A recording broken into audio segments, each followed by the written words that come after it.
Tom Diller. This show covers everything about today's market, from real estate, lending, investing news, market news, and more. The greatest thing is, hear from real estate market insiders and the market's movers and shakers. Be in the know with Tom Diller. Without further ado, here is the host of our show, Mr. Tom Diller. Good afternoon, everybody. Thank you for tuning in to KQCK Live in beautiful Santan Valley. We have a wonderful repeat customer. Is she a repeat customer or repeat guest? We have a wonderful repeat guest, Tina Tambour. Yeah, how come I didn't get a clap? Nice. That's really totally cool. Tina Tambour. It is Tina Tambour. You know, the picture of her that I put on Facebook with our commissioner, Judy Lowell, was actually kind of cool. I was looking at your blouses, and you guys kind of match with the silk thing going on there. And, you know, I wasn't going to point this out, but you're wearing the same dang blouse as in that picture from 2 weeks ago. I really like it. In my defense, that was a while ago. Was it more than 2 weeks ago? At least. Or do you have like 10 of those that look exactly like? That's right. Well, it's a different sweater. It is. So I'm not wearing the black blazer. It is. But, you know, in your defense, Joe wears the same thing every single day, and he only has one I have shirt 10 like of them, that. though. No, he's You got suck, one. Tom. I do. Anyways, thank you for tuning in. You're listening to In the Know with Tom Diller. Hopefully you're actually listening and watching on the internet. Don't forget to click the little button that says Watch Now, and you can see us live. If you want to call in to ask Tina some questions, we're going to talk about her in just a second here. But the phone number is 480-745-1033. I tell you what, before we start, I'm going to give a big shout out to Las Vegas. I just met this gal the other day at a leadership conference at the the Association of Real Estate, Asian Association of Real Estate Professionals. Probably got that wrong, but it was in Napa, in Sonoma, actually. Vandana Chima in Vegas. I see you just checked in on Facebook. That is fantastic. Isn't that a great name? I love that name. But she's got her own radio show, so kind of cool. So we hit it off a little bit, and you know, if you're listening, big shout out to you, and pleasure meeting you. That's what happens when radio people get together. It's kind of, you know, we click. Right. It's we like do. We're all good looking. And you know, the good thing is, I smell good. I saw her picture, and what a beautiful woman. And you guys actually really. It looks very synergistic, the relationship there. So just from the picture, you could tell that there was a synergistic thing going on. I could feel it. Yeah, I think you're I'm right. a little psychic, I don't by know. the way. Well, I had about 10 glasses of wine, and I kind of felt that too, even though she kept walking away from me. So I don't know. Running away, probably. But anyways, big shout out to all the folks that I met at the conference over the weekend in Sonoma. Tina Tambour is with the Crawford Report. Those of you that don't know what that is, you guys are basically the source for the news when it comes to real estate. Is that a good... Maybe, sort of? Yes. Well, Michael Orr is probably more well known for right. being He's on the news interviewed. like every single week. Well, he's the director for real estate theory and practice for practice. Yeah, the W.P. Carey School of Business at ASU. So he gets the Wall Street Journal calls him, and a lot of the national and local news media often will contact him. But the Crawford Report is really just for the real estate community in Maricopa County, which is 90% of Arizona. Not anything against Pima and all that, but really the guts is Phoenix, Scottsdale, Glendale, Chandler, Ahwatukee. Specifically those who are members of the Arizona Regional MLS. Right. So he is the face of ASU when it comes to real estate, but Crawford is his company. Is that correct? Yes. And you were his employee, that you're the statistician. I can see you with the little glasses on in the back, crunching all the numbers with your abacus going...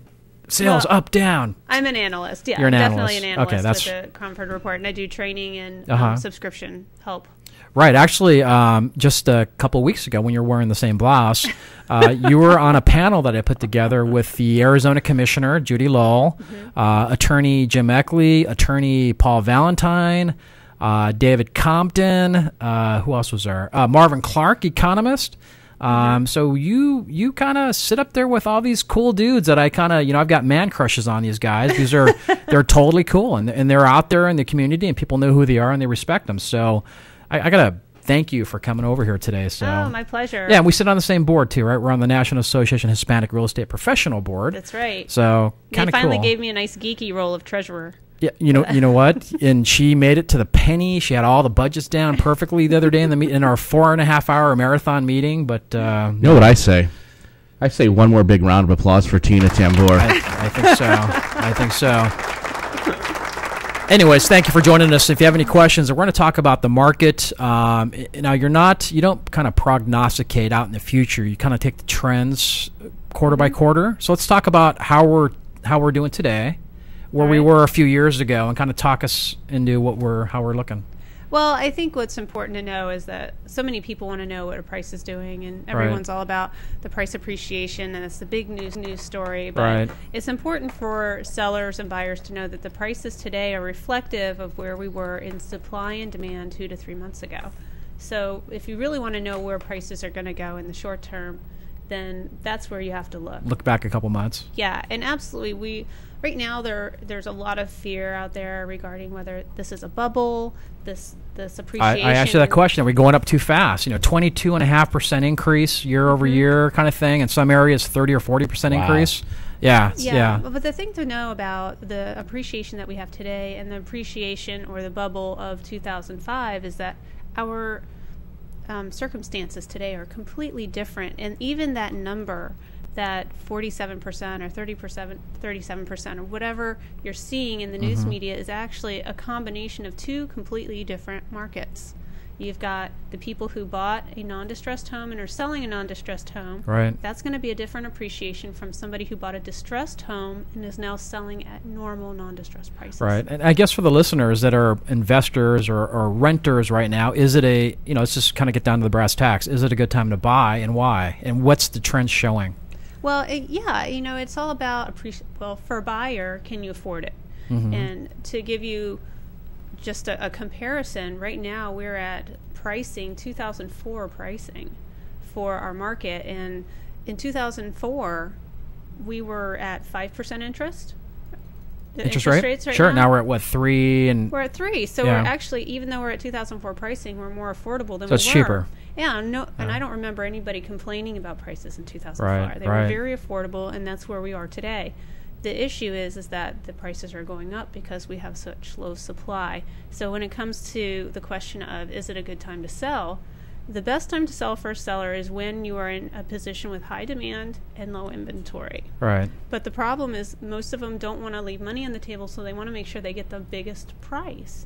But unfortunately, by the time we get to the peak of price, you are now at a balanced demand and a balanced supply. So you're going to have to do something. You're going to have to compete at that level. Right. So you want to actually sell before you get into a buyer's market or a balanced market. And how do you know when that, point of no return or whatever happens? You don't, right? Yeah. We know. Oh, you do know. Oh, so you know. So Tina knows. We have a chart for everything. There's a chart for that. You've Wow. got your computer up. You've got tons of graphs here and stuff. So let's talk about the supply. So in my mind, when the supply is low, obviously it's a seller's market because there's people going to be fighting for your house. So let's talk about how that looks on your charts and graphs, and where are we going with that? The difference between where we are today than where we were at this time last year, and I don't know if you guys remember reading an article, Michael Orr was quoted at this time, January of last year, stating we will be in an undersupply situation by spring. So he said that a year ago. A year ago, and then of course... Did you write that for him? No. No? He came up with that himself? No? And then, so what ended up happening is a lot of agents then, and when spring came around, they're like, oh my God, the market changed overnight. We're in undersupply. I need to go get listings. And today's no different. Actually, this January, we started 11% below where we did it this time last year. So we are still in a position where we're going to be potentially in an undersupply situation by spring. However, last year, our demand was insanely high. So we had insanely high demand and extremely low. It's not insanely high right now, the demand? No, it's just high. It's just high. So when you say low supply, how many houses are out there listed right now currently? Currently right now, that if you take out AWCs, we're looking at about 11,000. And what's AWC? Well, I guess they changed it now to under contract or accepting backups. UCB is now what they call it. Gotcha. But it used to be called active with contingency. But if you go strictly with those that are active without contracts and not taking backups, about 11,000. We have 11,000, and very few, a much smaller percentage of those are distressed. So 11,000, that's what, less than 4 months worth of supply in a. Well, when you look at what we're selling every month, it depends on your price range actually, as far as how much supply we have. But currently, just to give you an idea, we have 4,800. Non-distressed properties under contract, and we have about 6,000 distressed under contract. Gotcha. So the distressed numbers are actually dropping off dramatically. And we sell about, according to this, we probably sell about between 4,000 and 5,000 a month. So back to the 11,000 number. Back a few years, back in the peak of the market, was it triple that, double that? The number of the 11,000 that we have listed, those are the homes that are listed today.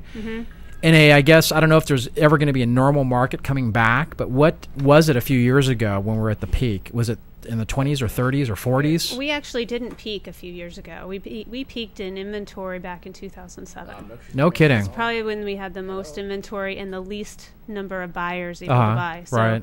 A lot of people are very surprised to find out that we peaked in inventory so far ago. Right. And that we've been in a period of extremely high demand for 4 years. Right. But unfortunately, we had so much supply at that point, it was like a tsunami under the ocean. All of that demand power under a sea of inventory, and it wasn't until the inventory started to run out that people noticed, and that we got closer and closer to land. And then when we ran out of that inventory, all of that demand crashed on what was left, and that's when we saw the price appreciation. Right. We're getting a bunch of calls in, so cool. So if you're listening and you want to call and ask about if it's a good time to buy or sell, the phone number again is 480-745-1033. So back to those numbers there, and a lot of times the numbers seem arbitrary, just they're numbers, they're big numbers or whatever. If there's a renter that's sitting out there right now, maybe they lost their home 2, 3, 4 years ago and they want to get back into the market. We talked about not crazy demand. It's just high demand. Right. But not a whole heck of a lot of houses out there to sell. Is this the time to get out there and just really push hard and find that property before it's too late? Well, I think that affordability is still very low. And what you're going to find this year is a changing of the type of buyer that we're seeing. Some of the things that are happening right now, last year at this time, there was a lot of investor activity, a lot of cash transactions. We hit as high as 44% of all transactions coming through were cash. We've bounced around usually between 35 and 40%. Is that on the below 100,000 on the cash? I think I've got figures here that the cash deals have actually dropped quite a bit, especially in the mid-range, which is 200,000-300,000. Well, and one thing to know is that we had so much distressed inventory, and we had so much of that demand was wrapped up in this distressed inventory, that as that distressed inventory goes away, that demand goes with it. And so that's why we started to see a reduction in demand last year. Right. But what that means for your renter, though, that renter may have been frustrated last year. They tried to buy a property. They couldn't compete with the cash investors, so they decided to rent. So this year, you're probably going to be looking at a difference in that angle. The buyers might have a little better chance now of getting a property. So the stories about the cash is king, that's past, and it still hasn't trickled out in the media that's those folks, the investors are gone. Because I'm looking at a figure right now. They're just leaving. Sure. Investor flips down 20%. Yeah. Short sales and pre-foreclosures down 36%. Bank-owned homes down 55%. Fannie, Freddie owned homes down 70%. HUD sales down 44%. Third-party purchases at trustee sales down 51%. Most of that is because there's no inventory. Right. We've got about 3 or 4 calls. We're getting pounded with questions here. So let me go ahead and start with Gina in Scottsdale. She says, so does this market trend then make for a very unstable market? What I mean is where you really can't plan for a big bang for the buck, where you'd want to sell something that you would pick up for 5 to 10 years. Is that true? Or? Well, first of all, we haven't actually been in a stable market for 10 years. So when you look at the long-term trend line, you've got people with 10 years of real estate experience that have never seen a balanced market. Right. I would say that we're probably heading in the right direction for balance, and I would not call this unstable. I would call it working out all of that distressed inventory. The less distressed inventory you have, the more stable your market becomes. Now, the appreciation has continued to go up month to month, right? There hasn't been a down month since the market turned back into whatever market we're in about a year ago. I'm sorry, what was the market? The values have continued to go up yeah. monthly. There hasn't been a decline in over a year now at this point. No, we haven't had a decline in a year and a half. Right. So I guess to answer the young lady's question again, thank you for listening and thank you for calling in. But to me, it's going up like this ever so slowly. I mean, there's been some nice jumps, 20 to 30%, but in most areas we're 3, 4, 5% a month, right? Well, there's two things happening. The first thing that's happening is that the makeup of your transactions that are closing, we used to have as high as 70% of all transactions closing a few years ago were distressed, which meant they were discounted from your normal transaction. Right. So today we have over 65% of everything that's closing through MLS is traditional equity sales. So as a result, even if your prices in equity sales were flat, not moving up or down, Mm-hmm. the overall price average would go up because you don't have as much distress in the calculation. Right. So that's one part of your appreciation. The second part of the appreciation is the fact that we are in a low inventory situation and those prices are actually appreciating. So you Right. have two appreciating factors combined into one, which makes it look explosive. Right, But right. really, Now, would you know if there's multiple bids? Do you guys track that? How many bids are on a property? Is that tracked? the bids are hard to track. It's hard to track. What we can track is if a property goes under contract and then is Has taken off and backups? go back up again. Oh, so gotcha, you gotcha. can track pending sales Sure. as a way of how many times a property goes pending, Right. and how many closings you have. Right. Do you have some other calls there, Joe? I do. Let's jump over to Teddy Nelson in Santan Valley. Well, I need a little oil on this, sorry. Teddy Nelson says, is this the time to rent your property and hold on to it for the next 5 years, or is it time to sell?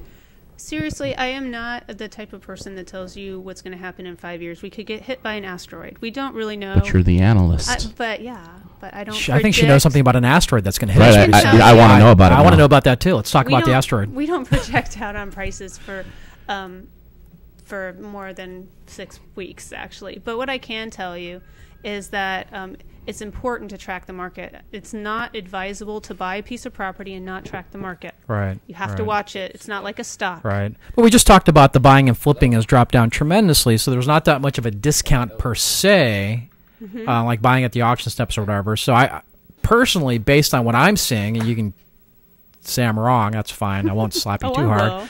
I know you will. But what I see is that if I was an investor and had an extra 50, 60 grand laying around, I would buy to hold, not to flip. Buy and hold and rent, because the rental income will be tremendously more than you're getting in the bank right now. Because right now the bank, if you have 100,000, it's what, 0.2%, 0.3%, maybe 1% of a return. You buy a house that's 100,000 and you put down 20,000 grand or whatever. Your mortgage payment's what, $500-600? You rent it for $1,400. Here's your income. What I'm saying is today is not a bad idea to buy a property for renting. However, you have to watch the market. And just like our residential resale market, rental markets have their own shifts as well. And some of the things that you have to watch on the rental side is that our multifamily market has been on fire over the last year and a half. So there have been a lot of projects that were purchased by large REITs and other large apartment complexes. Well, apartment complexes, but even duplexes, triplexes, fourplexes. But and also those townhome complexes that were turned into. They used to be apartments. They were condo conversions. Thank you. And so now they bought them back, and they're turning them back into apartments. Right. But the thing is when those are released out onto the market, that's going to be more competition for your renter. In addition to the fact that so many renters have been repairing their credit for 5 years, they don't really want to rent. Right. And we're relocating our job market's very good, so we're relocating people who don't have to rent. Right. So well, what's the long-term effect of the overabundance of multifamily, let's just say apartment complexes? Because I live in Chandler, and there's every other corner is brand new, beautiful looking, like corporate type apartment complexes that are going up with garages and all sorts of stuff. What's the long-term effect of that to the values of the properties of homes, single family residences? Well, right now, as far as long-term effect, we are one of the fastest growing cities in the nation. Forbes magazine, like number 8, right? We're right up there. So we do have the people coming here, and we can handle the influx of population. Right. But it's one of those things when you see those complexes going up and you have renters in the area, just like any market, you increase supply in rentals, and if you don't have enough renters, you're going to find yourself reducing your rent. And the rental market has its shifts and its supply and demand, just like the residential resale market does. Sure. So you can't just say, I'm going to keep this for 5 years. Okay, so I think you very politely, with your cute little smile on your face, called me wrong, which is good. Let's explore that, because I said I think it's a good time to buy and hold for the rents. And you're saying because there's so many new apartment complexes coming up that actually rents could drop in the near future, and it may not be the best bet. All I'm saying is I'm not. Is that what you heard, Joe? That's what I heard. Yeah, I'm all for buy and watch. Okay. Buy and watch. You have to maintain your real estate investments. Do not buy a piece of real estate for investment purposes and then ignore it and ignore the market. And that's so you may rent it for a year and a half and then boom, bail on it. Just sell watch it. Sure. Well, and you might there are a number of ways you can pull income out of your investment property. Right. You can either rent it out and get the cash flow that way. Right. You can sell it and get the equity out of it. Sure. And many investors who have purchased, especially at the bottom, which we hit bottom in June of 2011. So if 2011 was the bottom. So we've been moving up steadily. So we haven't lost since 2011. In 2011, just to give you an idea, 50% of everyone who purchased a distressed property, short sale, foreclosure, or HUD, purchased below $100,000. Wow. Your median home sale price for a non-distressed equity sale today is $200,000. So when you buy it distressed, you don't sell it distressed. You sell it normal. Right, so right. you're looking. Some people over a 1.5 time frame may have made 100% on their investment. Yeah, that's amazing. We're still getting a bunch of calls here, and hopefully somebody will want to jump online. But if you do want to call in and ask Tina or myself some questions, 480-745-1033. And if you can't get through, just keep trying. There's also a chat feature on the on your computer there. Do you give out your personal information? Like what? You like your cell phone? Sure. My contact or Tina's right. contact? We can put it online also? Yeah, go ahead. Before we forget, what's your contact information if someone wants to get a hold of you and Crawford Report? My email address is tina@crawfordreport.com. And Crawford's CROMFORD report.com. And just to clarify, we are a service that's strictly for licensed real estate professionals that are members of the Arizona Regional MLS. Gotcha. So if you want to have charts like this, I can refer you to some of our subscribers. Sure. Perfect. So a realtor that's a subscriber, they can call and get the information. Sure. Absolutely. Sure. And then for somebody that needs to get a hold of you as well. Oh, I'm sorry. You can email or give me a call on my cell phone. It's never off. It's 480-299-4624. Thanks, Jenny. Yep. Thank you, Jenny. Thank you for listening. All right. Let's see. What time is it? 5:20. Time is flying by real quick there. And thank you for everybody I can see there's a lot of people chatting. There's a lot of people online. So thank you so much for listening. Back to the numbers there. So the person that's renting right now, the rates are extremely low. We talked about, you don't really know if there's multiple bidders out there on properties. There are multiple bidders. Sure. So we talking 10, 20, 30, and what's the price range right now? What's the sweet spot right now that's the hardest to get? And then before we take a break here, what's the top 4 neighborhoods in Maricopa? Look at her face there. What's the top 5 neighborhoods in Maricopa to buy right now? Exam. I know, it is. Well, and I'm amazed at all the numbers that you have in your head. I'm sure you're making up some of it, but that's all right. Well, if you don't mind me pitching my fan page very quickly. I want you to pitch your fan page. Go ahead. Arizona, and the reason I'm doing that is because you did ask for the top subdivisions or top neighborhoods. And you include that kind of news on your... There's an article on our fan page. It's Arizona Real Estate Trends. I read that. That's why I brought it up. The Phoenix got 7 out of the top 50 top selling neighborhoods in the country were in our metropolitan area, and one of them was out in Goodyear.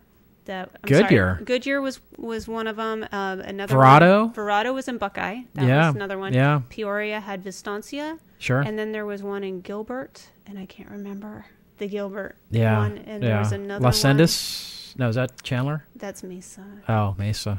But it was Gilbert, and then... So Queen a lot of properties in the east. Creek out here, there was Queen Creek skyrocketing out here. Great place. There's a bunch of new sticks going up, new home builds coming up. It's a great place to buy. Beautiful little neighborhood. And I posted that article very recently, so if you go to the site, you'll see it And what's the name of your site again? Arizona Real Estate Trends. It's on Facebook. They can click on it and find a lot of information that you're providing here on the Crawford Report. Well, it'll show you what we're reading and where I'm getting some of the information I tell you today. Now, just about all realtors know who the Crawford Report is, right? Or don't they? Are they still learning? Well, there's always some people that may not know who they are, but I'd say the majority of the real estate agents know of the Crawford Report. Yes. Right. Okay, so we talked about buyers. What about sellers? Let's talk about the sellers at this point. Okay. Should you sell? Should you not sell? Should you wait 3 more months, 6 more months? It really depends. For seller, it depends on what you want. Right now, it is a great time to sell because we are in an undersupply situation. You don't have that much competition. We still have high demand. It's not insane demand, but we still have very respectable demand. So it is a good time. One thing to know about sellers is that we are going to probably start seeing a shift this year where the large institutional investor buyers are going to be moving out. Out of the state? Yeah, the big guys, they're like the big Titanics. They need a lot of ocean to work in with a foreclosure ocean. Right. And as our foreclosure market is now more of like a little river or stream. So they're going back to Florida navigate. Or... Yeah. So some people are worried that as those investors leave our market, that we're going to see a bit of a vacuum. But I think we've already seen our demand kind of pop down there. Right. But a lot of the investors haven't left. They're just changing teams. They're your new seller. Gotcha. So these people who purchased 5 years ago with 3 to 5 year holding plans are now in a good position to sell their properties if that's their plan. What we're seeing is a definite increase in equity sales, meaning non-distressed sales. Our pendings, just to give you an idea, have almost doubled over the last 2 years. Wow. We've gone up 32% year over year in pendings for non-distressed sales.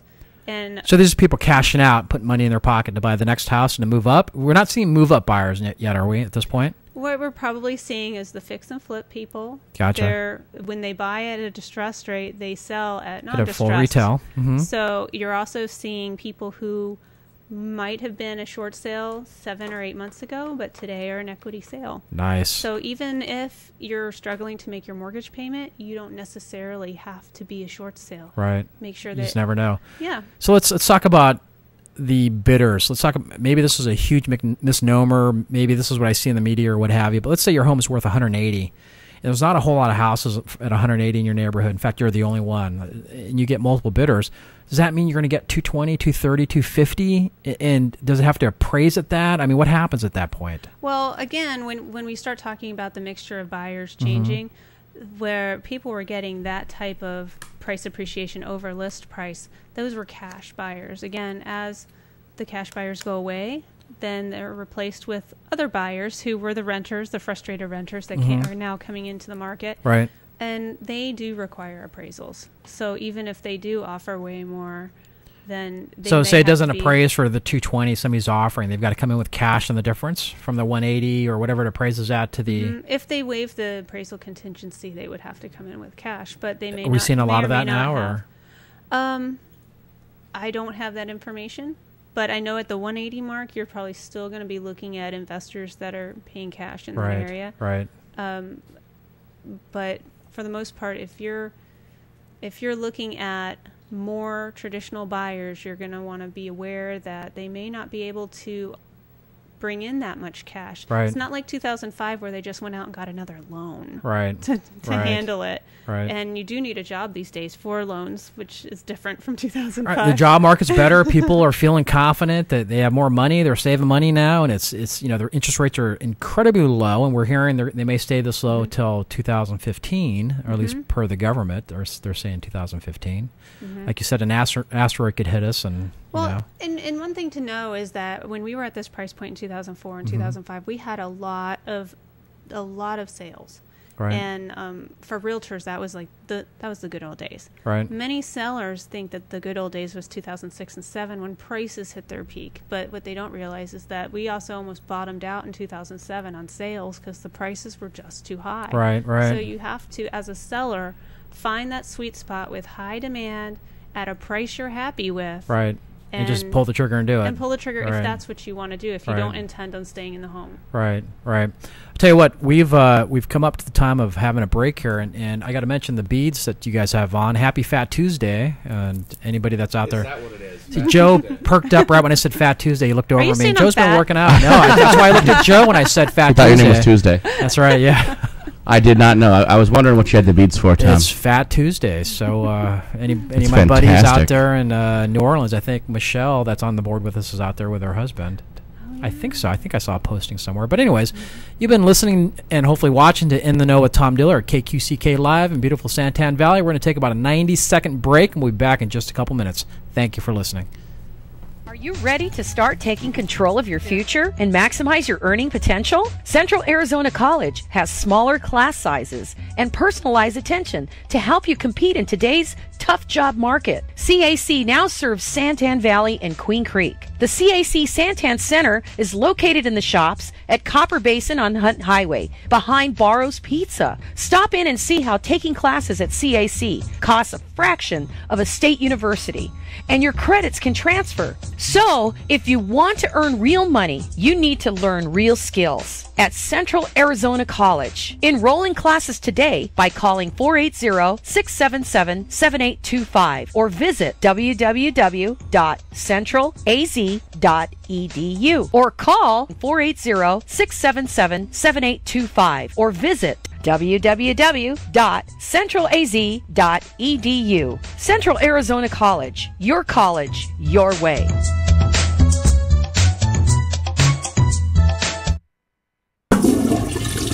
Are you having plumbing or septic problems? No worries. Call Cartwright's Queen Creek Plumbing and Septic Service. Been in the Valley since 1996. Family owned and operated. Proudly serving East Valley and surrounding areas. With a full range of services from drain cleaning, septic tank pumping, general maintenance and repairs, inspections for the sale of your home. They provide excellent and courteous service for all your plumbing and septic needs. We're not satisfied till you are satisfied. Licensed, bonded, and insured. Call today. Cartwright's Queen Creek Plumbing and Septic Service. Contact Denise at 480-987-8051. That's 480-987-8051. Welcome back to KQCK Live. You're listening to In the Know with Tom Diller. Our special guest here, Tina Tambor with the Cromford Report,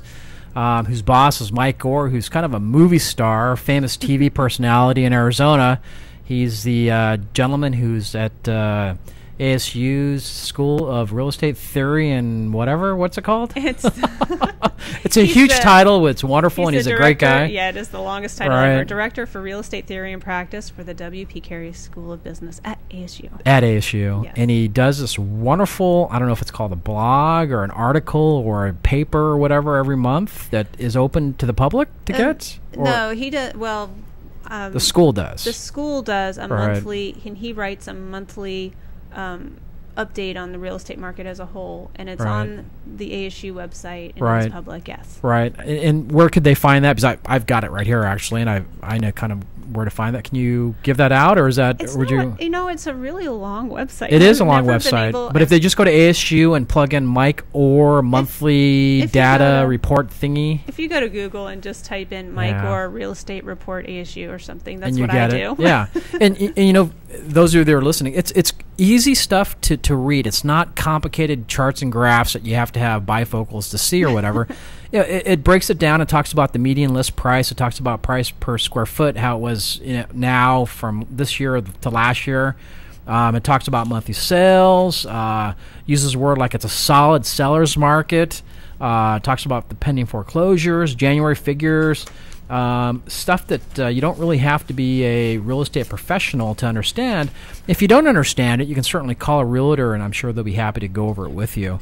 But the numbers are looking, and I know you're not an economist, to me the numbers are looking just fantastic. And it's looking like if I had the money to buy with the rates and where the values are, I think it's one of the best bets in the world right now is to go out and buy a property. I will tell you, and I know we were talking at the break that so many people want to know long-term Right. We probably had about 9 calls in a row. It seems like we only had a couple calls, but we actually have had over a dozen, and they all asked the exact same question. That's why we only kind of aired one of them, because they were the same question. So I think the best thing for me to tell you is that there are certain leading indicators. So if you're afraid of a crash, which is what people are trying to say, do you think property values are going to continue to go up at a sustainable rate, or do you think we're going to have another crash, and so on? But there are certain leading indicators within Phoenix that do not indicate that we will have a significant crash of prices like we've seen in the past. Right. Now, you showed me an interesting chart earlier when I said, are we heading back to another bubble? And you showed me where we are now to where the bubble was, and it seems like an impossible reach to get back up to that. Yeah, I know they can't see it out there, but it's huge. I mean, where the crash happened was literally on a graph here, and we're like here right now and going up. So we're I mean, it's impossible to have several 100% increases per month to get to that point right there. So we're talking years to even consider thinking about another crash if that were to happen again? Well, the chart that we're looking at, first of all, has a median home sale price of $175,000, which means that 50% of all the people who purchase property through the MLS purchased below $175,000, whether it was distressed or not distressed. When we were at the peak, we had very, very few foreclosures. So you can imagine our peak median home sale price of $280,000. Right. Even if you lost your job, you didn't foreclose because the values were going up, and you had equity, and you sell it, and you move on. So you can assume that all of that was non-distressed equity sales. Right. Our median home sale price for equity sales is $200,000.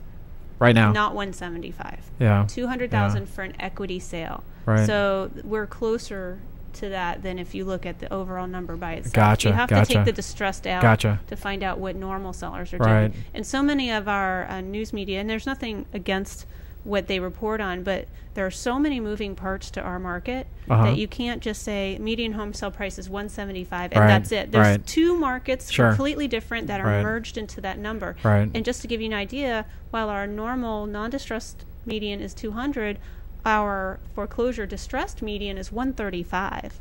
So 50% of everybody who purchased a distressed property through MLS purchases below $135,000. Right. So that's why you can't mix those numbers. They're different. Now, again, if you want to call and ask Tina a question, if you're thinking about buying or selling, the phone number is 480-745-1033. Now, I know you get in front of a lot of realtors all the time. Let's talk a little bit about what you tell the realtors. What are the realtors asking, and what do you tell them? And I know that's probably a loaded question because I know you do a 90-minute or an hour, couple-hour presentation. So I know there's a ton of stuff there, but you can handle that question. Well, what I'm telling realtors right Throwing now... at you. What I'm telling realtors right now, that there are two questions. When somebody is concerned or wondering if they are upside down, if they can sell, there's two questions I think that are important to ask. The first one is, when did you buy your home? Currently, we are at about 2004. In some areas, we're at mid-2005. South Tempe is at almost pre-crash prices in South Tempe, and that's 85284 for those people who are curious. And that area has just been going gangbusters. 85018, which is part of Arcadia, very popular area town. They're also seeing very strong price changes up in there. But is that because they dropped so low? No. They didn't really drop that low, right? They didn't drop that low. They're just, and that's another reason they're so high up, because they didn't drop as low. Right. And so they that's don't a prized have as far area, to go. Arcadia. Yeah. Yeah. So, I lost my train. So what I'm telling them is that if you purchased prior to 2005 or right around mid 2009 or today, you probably have equity if you purchased a non-distressed equity sale. If you purchased a distressed sale at any time during our crisis, you most likely have equity in your home. So those two questions, when did you buy and did you buy distress, will give you as an agent a pretty good idea if they are still short sale or if they might potentially either break even or have equity in their home. Right. And so, and then that just opens the door for them to do a CMA to help that person figure out where they are. Right. For realtors, I guess, that are listening, we talked about the best communities in the area. What's the area that has the most, I guess, activity? I don't know whether that's sales or increasing, or what's like the sweet spot right now in Maricopa, if there was a spot that people are gravitating towards for whatever reason. School systems have a big... School systems? School systems are a big deal right now. There was an article that came out regarding, and Intel's been one of the biggest complainers about our school systems. Yeah. With good reason. So there are two things that are happening with education. The first thing is the businesses we're trying to attract want to know what kind of universities we have so they can farm employees out of there. Right. So we need to beef that up. Mesa's getting 4 universities, by the way. I heard that. So let's talk about the 4 universities. I don't mean to ruin your train of thought here. Okay. You talked about Intel. I live just down the road from where Intel is going to be in Chandler. Do you guys take that into consideration? I guess these other economic factors that can sway the values, do you guys look at that? Is that part of what you guys research? Like a facility like Intel that's bringing, a couple thousand people that are white-collar folks from all over the world? Yeah, and that's why on our fan page you'll see articles I post mostly on employment, because right now you do need to have a job to get a loan. Right. You do need to have. So it's a leading indicator for our real estate market is how is employment doing. And just to break off onto the employment side, just in 1 month, the Phoenix metro area brought on nearly, I think it was 22,000 jobs in a 30-day period. Wow. And we are at about 60,000 year over year. I do have the number. So you guys do look at the job market then? I absolutely look at the job market, because if our unemployment is going up, then that's not good for us. One of the things to know is that Arizona year over year has brought in almost 64,000 jobs net. And our county, just Maricopa County alone, went from 7.8% unemployment in January to 6.6% in December. And the nation's still just under 9%? Yeah, and in the East Valley, the last I checked, which I will grant was a while ago, but the last I checked, the East Valley was like at 4%. Yeah. So the employment's a big deal. And so when we talk about Intel, they want to know, what's your educated workforce like, and we do have to work now. Why 4 colleges in Mesa? I think that's part of it. They're responding to the need of some of these large corporations. If they're going to relocate here, they want to build the universities, get the bigger jobs, get the higher paying jobs, so they don't have to relocate people. It's expensive. Gotcha. Also, the second thing is when they are trying to recruit high-end talent, our high schools and middle schools and so on are also not quite up to par. So they have a hard time attracting that employee here because they don't want to put their kid in our school system. So it's very important to them that we have a beefed up school system. So what happens is they admitted in this article that I read that they do steer their employees to certain areas that have good school systems, and I think that's where we're starting to see some activity in that area. Excellent. Couple more calls there, Joe. So Marcus from Springerville says, so for self-employed people like myself and my wife, is it impossible to get a loan for a new house now? Or for a house now, he says. Well, you're not really a loan officer. Yeah, we do have loan officers on here all the time, and some of them in the past have talked about that. The banks, there are more loan programs than there were a few years ago when everything kind of fell apart. If you want, send Joe a message on Facebook, and we'll put you in touch with who was the last lender that we had on. Was that David Creed and Lisa Creed from Nova? Why don't we do that? Was it Sally? Sally Shino, she's a realtor. Oh, sorry. Yeah, so we do have great lenders here, but if you want to look up David Creed with Nova, he was the last lender that we had on. And if you want to go ahead and send me the info, I'll send you his name and info back. Absolutely. Send me an email, Joe at KQCK Live. I'll get you his info right back to you. Yeah, and he's an expert, and he actually does classes for realtors and trains them on loans, that sort of thing. So, where's Springerville? Springerville is, I think it's 60 on the way out towards New Mexico or something. I've ridden my motorcycle through there, so... thank you for listening out there in Springerville. So you're talking about the universities, the education is a good thing, driving more folks into the mix of things, and that helps increase the values right now. And you're not an economist, you can't talk about the long-term numbers. So let's just talk about the first quarter. How are we faring, year over year? Well, since one thing I can tell you is that the more we get into a market without distress, the more you start to see our natural cycles that we go through. Right. And we will expect to continue to go down in inventory until spring. And then in summer we start to build back up, and we usually peak in inventory right around midwinter, like right around November. So what is normal inventory, if there is? I mean, I know you talked about the last 10 years there really is no normalcy per se, but should we be at 20,000, 30,000? We should be around 25,000. About 25. So around spring we should get back up to 25,000. So that's when people... by spring we'll be below where we are now. Okay, I'm sorry. We will continue to go down in inventory until spring, until we usually turn back upwards around June. So based on the low rates and the even lower inventory, is that going to help jack up the prices? And we should see very good buyer activity between now and May. We usually peak in pending sales in May. So if you are on the fence about, you've decided you need to sell, but you're just wondering when you should sell, this is when you should actually list, because we peak in sales. Okay, so this is good news right here. So if you're thinking about listing, so let's talk about the seasonal troughs. If you've decided you have to sell, right? This is how it goes. We peak in sales in June, which means we peak in pending sales in May. So you've got to get on the market prior to then. Gotcha. They're looking prior to that, right? 45-day lag or so, 45, 65 days. Yeah, so they're looking now. Gotcha. And so a lot of the agents you probably talk to are extremely busy. Yes. Especially if you're in sales like you are, Tom, and you're trying to get appointments with realtors, they'll cancel at the last minute because the buyers. Right. It's all about the buyers.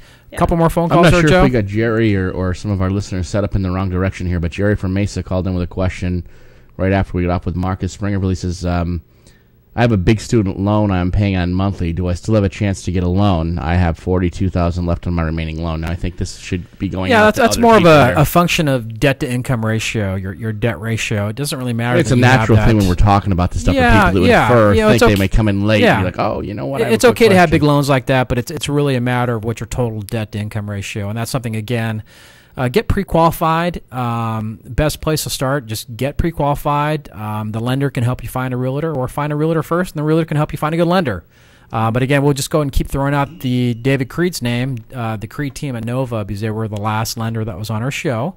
The last realtor that was on our show specializes in the East Valley, and her name is Sally Shino, Shino. We certainly like to take care of our guests that come here because they help us with all the information. So if you're looking for a good realtor on the east side, Sally Shino. There's a bunch out there. And there's a link you were talking about in the chat. I was probably on the line, but there's a link that I need to post up there. Is that correct? Did I say that? What link would that be? I don't know. Did we talk about a link? No. Was it my fan page? Yeah, your fan page. Yes, that's right. Yes. What is it? It's facebook.com/Arizona Real Estate Trends. Okay. Trends with a Z or an S? The regular spelling. I don't think Michael Orr doesn't let me misspell words. No. He's like a Cambridge or an Oxford kind of guy, right? He has a master's in math from Oxford University in England. So if you're ever wondering which analyst he is, he's the one with the British accent. That's the guy. He's on. I see him on TV all the time. So you've got a great boss there. He's wonderful. Yeah. He's my mentor. I think he puts me to shame. His work ethic. He's a workaholic. Nonstop, really right? He loves math, and which is good for the rest of us. Now, what's your background? Were you a math girl in college? Were you one of those accountant gals that was in the library all the time? That I have a degree in finance from Virginia Tech. However, when I first moved out here, I got into databases. So while I love math. I think it's wonderful and fun. But Michael is like math on steroids. Seriously. Really? Like, I love math, and I'm good at designing databases and special charts and analyzing. But you're pretty impressive. He takes those. He puts together some of the most accurate and intense indexes, which make it so easy to track the market. And one of the nice things about that, of having him on your side, is that even if you could do it yourself, it's so time consuming and tedious. Why would you do it yourself? He does it for you. He likes it. It's updated every day. Wow. And that's another thing I want to point out when it comes to Michael Orr. Oftentimes he's been kind of said, all of his predictions come true. He's a miracle worker. What is happening is he tracks the prices every single day. So all he's telling us, literally he's physically looking at these numbers every day. Every day. And so all we're telling you is where we are today. And so what happens is the news media has to go off a public record, which is already a month old when they get it. Then they report on it, and it's 2 months old. So by the time the news media there's no way he's ever going to be wrong. That's because he's actually reporting the present. And so they're like, oh, look, he was right. And for those people who follow the Case-Shiller index... Well, you shouldn't tell people that, though. You should let people believe that he's just totally on the ball, and he's predicting... always on it. Always on it. We're predicting what the Case-Shiller will say in 2 to 3 months right now. Nice. The Case-Shiller index, for people who track that is another tool that people use to track the market. They are going off of data that, like today, they're going to be... What's this month? February? So their data is going to be between November, October, September. So their numbers are going to be reflecting what was happening from September through October. Right. Or November, I'm sorry. So just gives you an idea of how far ahead we are of a lot of the reporting agencies. So when you hear something and it's not meshing with what you're hearing in the news media, just keep that in mind that we are up to date every day. Gotcha. So do you sit down with like tea and crumpets with them every morning and go over the numbers? I don't have to. I just go online. I look at the charts. They're updated. So he uploads these numbers every morning? Every day. No kidding. Yeah. Then he goes to work at ASU all day long. Does he actually, is he a professor there too? Does he teach classes or He is strictly an analyst with ASU. Yes. And so he does not teach classes. Gotcha. He's strictly there to analyze the real estate market. He only analyzes public record data for ASU because the Cromford Report uses MLS numbers. MLS, which is proprietary, and so that data should only be used for the MLS members. Gotcha. So do the other professors use his numbers and he makes them look good? Well, I'm sure he works closely with the economists at ASU. Right. And the economists at ASU also, that's another article that's posted on our fan page, but they are also predicting a slow, sustainable recovery for Phoenix. Which is actually good. Yeah, the more jobs we have, the more stable our real estate market becomes, the better sustainability you'll have on our price appreciation. Right. And just the thing is with this whole bubble thing is that the bubble that burst back in 2005, 6, and 7 was caused by a run-up in prices that was fueled by 100% financing and very loose lending practices. Right. You didn't even need a job to get a loan. Which is gone at this point. Exactly. Today's run-up in prices are caused by cash transactions which do not foreclose. And even if they have a 3 to 5 year holding plan and they plan to sell... So it's a better run-up is what you're saying. Investors that have no need to dump properties if they're not going to make money on them. And banks are not prepared to hold properties, so they had to let them go. So we had a huge influx of inventory, which is what caused, at the same time of having nobody be able to qualify for a loan, all of a sudden. So that caused a steep drop in prices. Today we have increasing employment, increasing affordability. We have cash transactions that will not foreclose. We're almost down to normal levels for the foreclosure rate overall. Right. And so we're looking at fewer and fewer distressed properties in our mix. Right. There are no leading indicators at this point to tell us that we're going to see a dramatic price decline. We may see them start to level out. We might see, instead of 37%, 47% appreciation, we might start to see a more respectable 10%. Right. 5%. Well, for many maybe. years, it's 2 to 3% a month, right? Is that typically normal? A year. Let's kind of like take a micro look. And, since we're in the Santan Valley or Queen Creek area, do you have numbers specifically for Queen Creek? I will tell you Queen Creek is completely different. And I am sorry to tell you that you are not in a seller's market in Queen Creek. You're in a balanced market. Balanced market. Yeah. So what's a balanced market mean? That means that you might want to make your bed and clean up the dog poop in the backyard and compete. Because you're keeping it. No, it means... you're competing. So you're competing. Okay, so this is back when curb appeal... Offer a home warranty. Open houses, Call that the kind of thing. buyer agents back. Gotcha. Be nice to the buyers. How many homes? Do you have the numbers for how many homes in Queen Creek are listed right now? And I how don't many? have the exact There's a lot of new numbers. builds as we drive in. I don't have the exact numbers for Queen Creek, but they have been in a balanced market, which is not a bad place to be. It's very good for a buyer.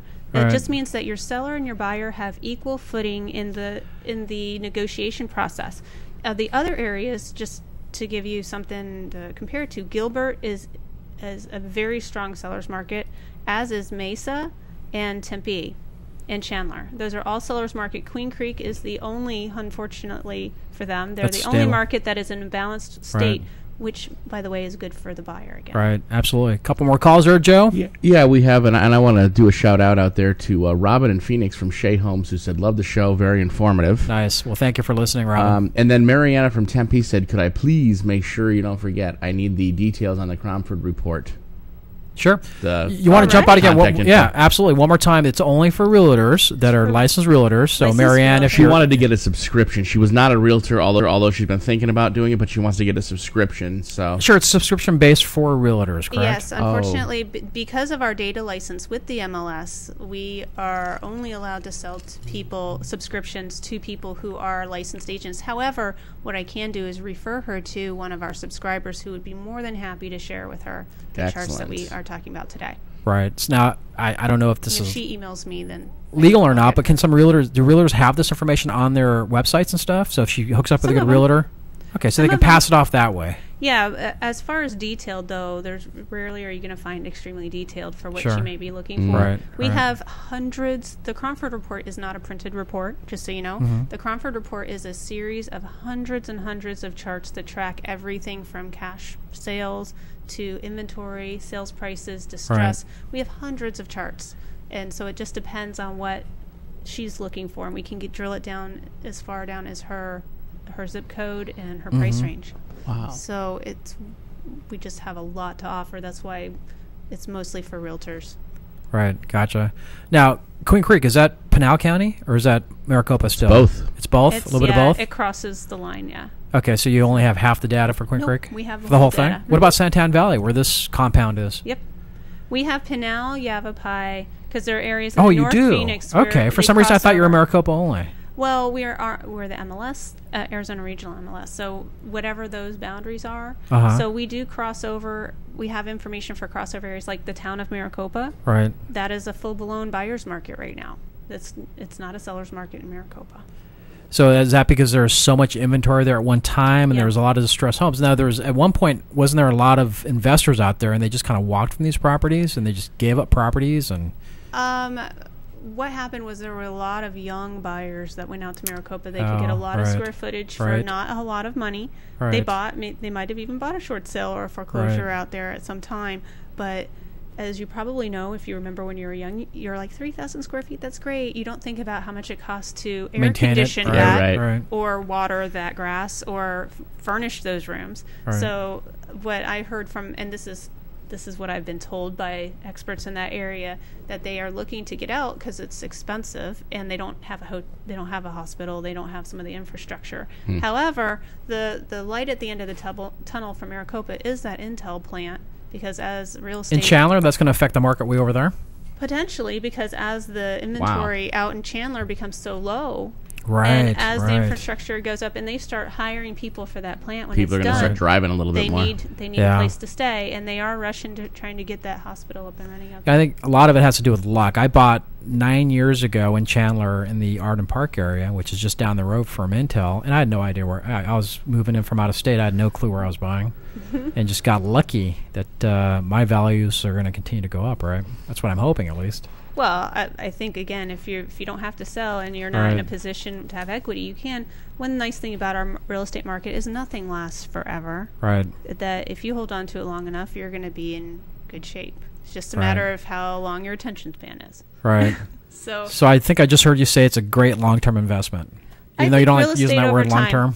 Real estate over time has always been a proven mechanism, and for those people who are saying, "Oh, it'll take 20 years to recover," it's not extremely true. Short-sighted because nobody predicted the drop we would have in the short period of time. So and nobody predicted the sharp upturn that we had. So you're echoing everything an economist that we just had on here, Dr. Harold Wong, talked about. If you've got money, and you don't feel comfortable buying gold, buy houses. I mean, literally, he just came out for an economist. He just said, buy houses. You'd be dumb not to if you had the money sitting around. Because again, in the bank, I think he gave us an example of $100,000 in the bank at 0.1% interest, compared to buying a home for $100,000, that it was just hundreds of times better to have that rental income, whether the values of the properties go up or down. He says it doesn't matter. You get in at these values at this rate, you're going to make money based on the rents, even if you don't charge market rents. Well, and just to give you an idea, if we had followed the same sustainable pattern of, say, 2002 and 2003, and pretended the bubble never existed and the crash never existed. Today, where we are still below where we should be historically, which means that we are still headed towards that balanced historical trend line. And so it tells me that as long as we're in these sellers markets, we are moving faster and faster towards where we should be historically.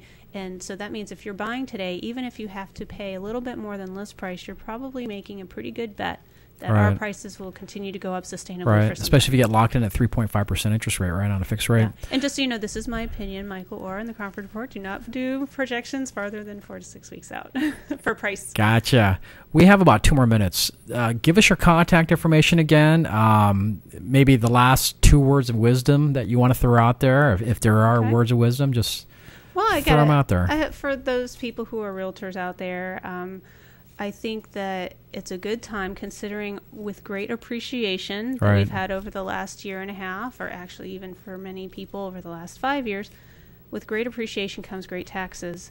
It is time for the resurrection of the 1031 exchange. You might want to start throwing those brochures into your listing presentations, because you're going to find yourself sitting in front of an investor most likely over the next year or two. So beef up your investor presentation, because your listing may not be the mom and pop that's raised their family in that home You might have a few of those, but I think for the most part, people with equity are going to be those people who purchase distressed. Right. They're going to have taxes. What's your contact number? Information. Tina at CromfordReport.com. Okay. We didn't talk about the super jumbo market or the luxury market, so we're going to have you back because that's a whole nother hour to talk about the $1 million properties, the Troons of the world, the Greyhawks, and all that kind of stuff. So, but that's good reason for me to get you back out here again. Sure. So maybe we can drag Mr. Michael Orr out here. I know he's busy. Maybe we'll hook him up for a remote or something. Actually, he's just in Mesa. He's only a mere 1 hour away. Oh, well, hour and a half away. But, I want to thank you for being out here, and happy Fat Tuesday, everybody. I want to thank everybody for listening. You've been watching In the Know with Tom Diller on KQCK Live in beautiful Santan Valley. Next Tuesday, we will actually have a local realtor talking about the market and her perspective, and we'll have a lender also with her. So we hope you tune in, and thank you, everybody who tuned in and watched us tonight. We love you all, and have a good evening. Thanks for having me. Thanks for joining us today on In the Know with Tom Diller. We will always continue to strive to bring you the best in guests and to keep you informed on every facet of Arizona's volatile real estate market. Remember to tune in each and every week at 5 p.m. Arizona time exclusively on KQCK radio station. When it comes to real estate and more, be in the know. Wow. Edible arrangements, beautiful, delicious, and delivered right to your door. You won't believe your eyes when you feast upon these beautiful edible gifts. Located in Queen Creek on Combs and Ganzel in the Fry's Shopping Center, Edible Arrangements is the leading purveyor of delicious, high-quality, artistically designed fresh fruit arrangements that are a practical and healthy gift, perfect for every occasion. They feature a wide variety of delicious items to choose from, including mouth-watering chocolate-dipped strawberries, juicy